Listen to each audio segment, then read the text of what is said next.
मूसी नदी के किनारे बसी तेलंगाना राज्य की राजधानी हैदराबाद के इतिहास को लेकर अधिकतर लोगों में यही भ्रम रहता है कि वे इस शहर के बारे में सब कुछ जानते हैं या फिर इसके पिछले मात्र 500 या 800 साल तक का जो कुछ भी इतिहास है वे लोग सुनते या पढ़ते आ रहे हैं। बस यही है हैदराबाद का असली इतिहास। दरअसल हैदराबाद का असली इतिहास मात्र 500 या 800 साल पुराना नहीं है, बल्कि इसके पहले भी यहाँ एक ऐसी सभ्यता और संस्कृति का बोलबाला रहा है जो आज से कहीं अधिक सभ्य और अपने धर्म और अध्यात्म के प्रति 100% समर्पित हुआ करती थी। प्राचीन भाग्यनगर यानी कि आज का हैदराबाद शहर एक घनी आबादी वाला शहर बन चुका है, जो भौगोलिक दृष्टि से दक्कन के पठार पर मूसी नदी के किनारे बसा हुआ है। हैदराबाद की अपनी भौगोलिक स्थिति कुछ इस प्रकार से है कि जहां एक ओर इसको दक्षिण का द्वार कहा जाता है, वहीं इसे उत्तर भारत का भी द्वार कहा जाता है। यही कारण है कि यहाँ भारत की उत्तरी और दक्षिणी दोनों ही परंपराओं और संस्कृतियों को भी उसी समावेश में देखा जाता है। नमस्कार, मैं अजय चौहान, लाइव नॉलेज में आप सबका स्वागत है। तो अब आते हैं हैदराबाद के इतिहास पर। कहा जाता है कि आज जिस स्थान पर हैदराबाद शहर बसा हुआ है वहाँ 14वीं शताब्दी तक एक घना जंगल हुआ करता था और सुल्तान कुली कुतुब मुल्क वहाँ अक्सर शिकार खेलने आया करता था। सुल्तान को वो जगह पसंद आ गई और उसने वहाँ अपनी राजधानी बसाने का निर्णय ले लिया। लेकिन इसके पहले हमको यहाँ ये भी जान लेना चाहिए कि जो इतिहासकार या जो लोग ये मान रहे हैं कि 14वीं शताब्दी तक यहाँ एक घना जंगल हुआ करता था, वहीं उनको ये भी जान लेना चाहिए कि 14वीं शताब्दी में ही यहाँ मुगल आक्रांताओं ने पैर पसारना शुरू किया था, जबकि उस दौर में यहाँ काकतीय वंश का शासन हुआ करता था और यहाँ काकतीय वंश की घनी आबादियाँ बसी हुई थी। यही वह काकतीय वंश था जो सन 1190 ईस्वी में टूटकर बिखर गया और उन्होंने इस क्षेत्र में अपने अलग अलग राज्य कायम कर रखे थे।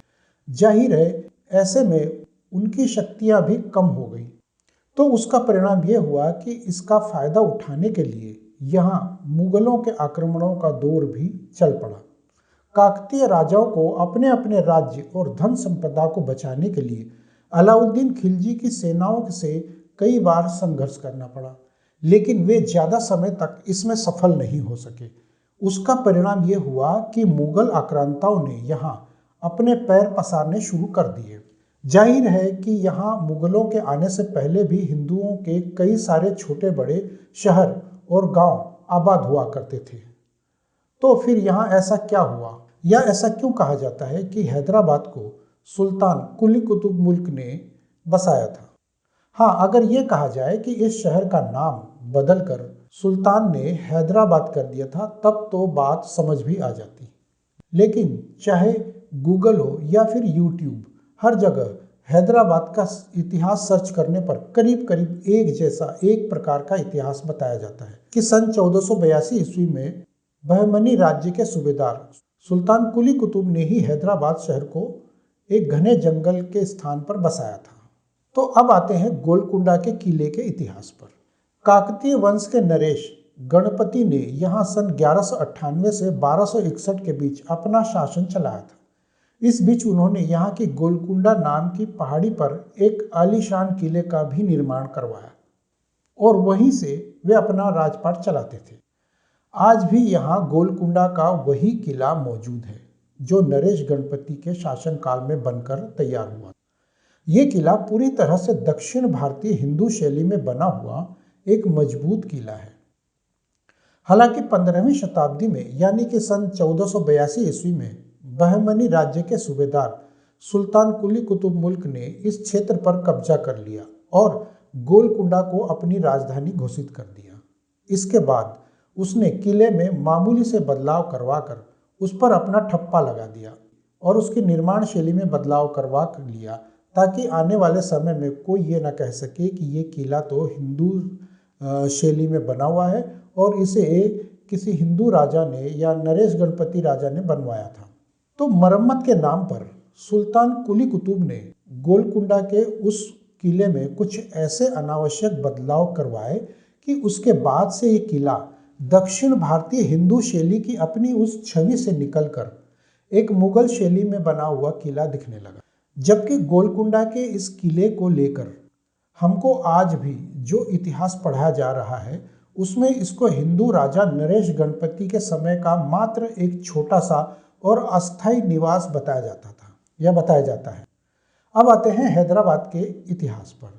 तो हैदराबाद का इतिहास कहता है कि 16वीं शताब्दी में गोलकुंडा के किले से चलने वाली मुगल सल्तनत ने अपना ठिकाना बदलकर इसकी राजधानी को एक नए नगर यानी गोलकुंडा से करीब 15 किलोमीटर दूर मूसी नदी के किनारे के दो प्राचीन नगरों में ले जाने का फैसला किया, जिनके नाम चिचेलम और पाठशिला हुआ करता था। चिचेलम और पाठशिला नाम के ये इन दोनों ही नगरों के पास प्राचीन काल का एक बहुत ही प्रसिद्ध नगर भी हुआ करता था, जो भाग्यनगर के नाम से हमारे पौराणिक ग्रंथों में और कई किस्से कहानियों में पढ़ने और सुनने को मिल जाता है। चिचेलम और पाठशिला नाम के वे दोनों ही नगर उस समय भाग्यनगर के अंतर्गत आते थे और भाग्यनगर के अंतर्गत आने वाले उन्हीं चिचेलम और पाठशिला नाम के कस्बों में से एक चिचेलम में मौजूद था प्राचीन युग का एक ऐसा मंदिर जो भाग्य लक्ष्मी मंदिर के नाम से प्राचीन हिंदू तीर्थ के तौर पर जाना जाता था। अब आते हैं भाग्य लक्ष्मी मंदिर के विषय पर। तो माना जाता है कि भाग्य लक्ष्मी मंदिर उस समय तक दक्षिण भारत के उन प्राचीन भारतीय धार्मिक स्थानों में से एक माना जाता था जहां पर दूर दूर से तीर्थयात्री आते थे। आज वो भाग्य लक्ष्मी मंदिर अपने मूल स्थान पर है या नहीं, इस बारे में कुछ भी कहना कठिन है, लेकिन कुछ इतिहासकार दबी जुबान में ही सही कम से कम ये बात तो मान ही रहे हैं कि शायद यही वो भाग्य लक्ष्मी मंदिर है जो यहाँ की चार मीनार के नीचे मौजूद है। जबकि कुछ लोग तो ऐसे भी हैं जो ये मानते हैं कि आज जिसको हम लोग मुगल काल में निर्मित चार मीनार कहते हैं, ये वही इमारत है जो काकतीय वंश के नरेश गणपति द्वारा बनवाया गया भाग्य लक्ष्मी मंदिर का ही एक हिस्सा है, जो अब समय के साथ साथ विवादित भी बन चुका है और अस्तित्वहीन भी हो चुका है। हालांकि कुछ लोग ऐसे भी हैं जो ये मानते हैं कि भाग्य लक्ष्मी मंदिर के बारे में 500 वर्षों तक का ही स्पष्ट इतिहास हमारे सामने है, जबकि इसके पहले की कोई खास जानकारियां हमें नहीं मिलती। लेकिन वे लोग ये बात भी मानते हैं कि यहाँ पर प्राचीन काल के इतिहास में दो ऐसे पत्थरों का जिक्र मिलता है जिनमें यहाँ के हिंदू लोग अटूट श्रद्धा रखते थे। पत्थर यानी कि मूर्तियाँ कह लो, तो उनमें यहाँ के लोग अटूट श्रद्धा रखते थे और उनकी पूजा पाठ भी करते थे। संभव है कि इसलिए यहाँ पर एक भाग्य लक्ष्मी मंदिर भी बनवाया गया। ऐसे में तो यही कहा जा सकता है कि शायद यही वो स्थान है जिसे आज भाग्य लक्ष्मी मंदिर के नाम से जाना जाता है। हैदराबाद शहर में और इसके आसपास के क्षेत्रों में आज भी कई पौराणिक महत्व के मंदिर मौजूद हैं। उन मंदिरों में लगे शिलालेख और उनका इतिहास भी यही बताता है कि ये एक अति प्राचीन नगर हुआ करता था। इसके अलावा इतिहास में कई बार ऐसा जिक्र भी मिलता है जहां कई सारे अति प्राचीन हिंदू मंदिरों के बारे में स्पष्ट रूप से जानकारियां मिलती हैं। तो 16वीं सदी में हुए हैदराबाद के नामकरण के विषय पर लिखी गई एक किताब फॉरएवर हैदराबाद के लेखक और इतिहासकार मोहम्मद शफीउल्लाह के तथ्यात्मक विश्लेषणों को समझने और जानने के बाद साफ साफ निष्कर्ष निकलता है कि जिस भागमती नाम की किसी प्रेमिका का नाम सुल्तान से जोड़कर देखा जाता है और उसका प्रचार किया जा रहा है, उसी भागमती के नाम से इसको भाग्यनगर कहा जाता था। लेखक और इतिहासकार मोहम्मद शफीउल्लाह का कहना है कि वास्तव में तो ऐसा कोई भी ऐतिहासिक तथ्य या पत्र या पात्र यहाँ मौजूद ही नहीं था कि जिसके कारण इसे भागनगर या भाग्यनगर कहा जाने लगा। इसके अलावा यहाँ ये भी पढ़ने को मिलता है कि सुल्तान कुली कुतुब शाह के द्वारा गोलकुंडा की आबादी को यहाँ लाकर बसाया गया और इस नगर को बिल्कुल नए अंदाज में एक कलापूर्ण ढंग से बनाया गया था। जबकि सच तो यह है कि सुल्तान कुली कुतुब से पहले ही ये नगर यहाँ मौजूद था और इसका नाम था भाग्यनगर। ये भाग्यनगर एक आर्थिक और प्रभावशाली नगर के रूप में यहाँ पहले से ही बसा हुआ था। बस इसका राजपाट ही गोलकुंडा से चल रहा था। तो अब हम बात करेंगे लेखकों और इतिहासकारों के बारे में कि वे हैदराबाद के बारे में क्या कहते हैं। तो इतिहासकार मोहम्मद सफ़ीउल्लाह के द्वारा लिखित किताब फॉरएवर हैदराबाद के अनुसार हैदराबाद के इतिहास से जुड़ी 16वीं सदी की ऐसी कोई भी नक्काशी, पांडुलिपि, शिलालेख, सिक्के, मजार या फिर स्मारक मौजूद ही नहीं है जिनसे कि सुल्तान से जुड़ी भागमती की उस कहानी की पुष्टि हो सके।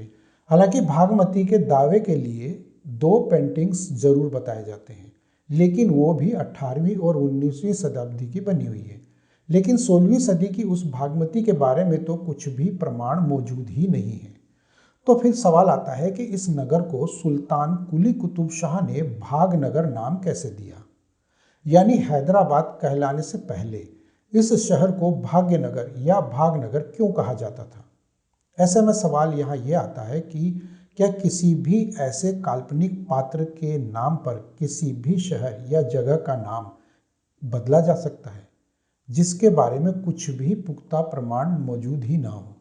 एक अन्य लेखक ने भी इस बारे में कहा है कि ये मात्र एक काल्पनिक कहानी और पॉलिटिकल एजेंडा हो सकता है। लेकिन यहाँ हमको हैदराबाद के उस प्राचीन नाम यानी भाग्यनगर से जुड़े कई ऐसे प्रमाण मिल जाते हैं जिनके आधार पर यहाँ ये कहा जा सकता है कि आज भी यहाँ के मूल निवासियों द्वारा इसके उसी प्राचीन नाम भाग्यनगर के प्रयोग में कोई ऐतराज नहीं है। भले ही एक प्रकार से कुछ लेखक और इतिहासकार हैदराबाद के उस प्राचीन नाम भागनगर को या भाग्यनगर को नकारना चाहते हो और इसे पूरी तरह से हैदराबाद ही मानकर चले, लेकिन इसके मुगल काल से भी पहले के उस पौराणिक और धार्मिक महत्व और इसके इतिहास को कैसे नकार सकेंगे। तो अगर यह जानकारी आप लोगों को अच्छी लगी हो तो कृपया कमेंट बॉक्स में अपने विचार हमें जरूर बताएं और जाने से पहले वीडियो को लाइक और शेयर भी करते जाएं। और अगर आप इस चैनल पर नया आए तो कृपया इस चैनल को सब्सक्राइब करने के बाद पास ही में बने बेल आइकन को भी दबाना ना भूलें। तब तक के लिए धन्यवाद। जय हिंद, वंदे मातरम।